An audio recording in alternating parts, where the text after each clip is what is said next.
Hi guys! Yung duty ako ng magdamag, tapos ayan, nagising ako ng Diretso na ganito. po dito.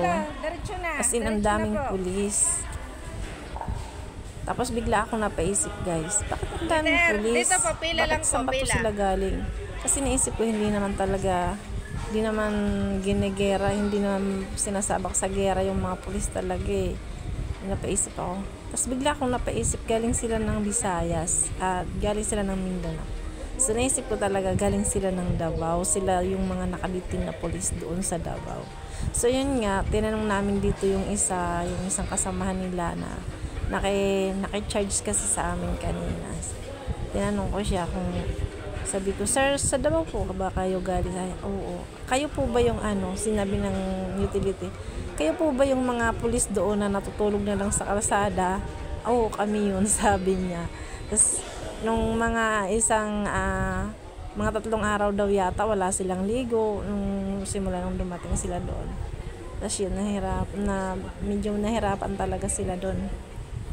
So, bali 1 buwan sila nandun, ay 3 weeks, tapos yung 1 week, pauwi na sana sila, na stranded pa sila, sorry daw.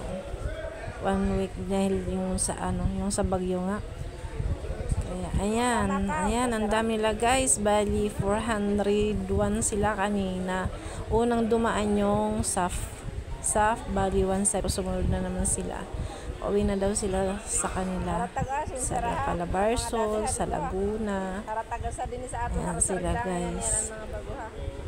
Nahiya nga ako dito sa pag-video ko guys kasi basta nahiya ako, hindi ako nakapagpaalam. Nagpaalam naman kami, napicturean naman sila, kaya lang last name. Okay naman daw. Kaya yung iba nahalata siguro na nag-video ako. Ayan, bumabati sila. Good morning. Ayan, sila yung mga ayan. Good morning si sir. Nag-hi pa. Sila yung mga pulis natin na nakaditin doon na sobrang hirap ng kanilang pinagdaanan doon. May dala-dala nga silang aso dito guys, yung maliit na aso, yung baby dog. Yan, pinangalanan nila ng yung kapangalan doon ng pinuntahan nila. Bawal man siguro sa picturean. Biniro ng utility na dito na hingin daw yung yung aso, yung tuta. Ayaw nila eh. Tsaka yung tuta talaga, kilalang kilala sila, yung mga naka-uniform.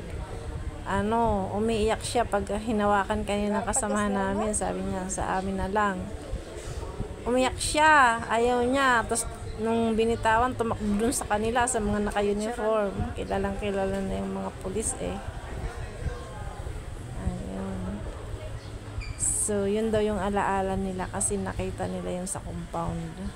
Doon. So, ayan guys. Salamat sa panonood. Salot sa inyo mga magigising na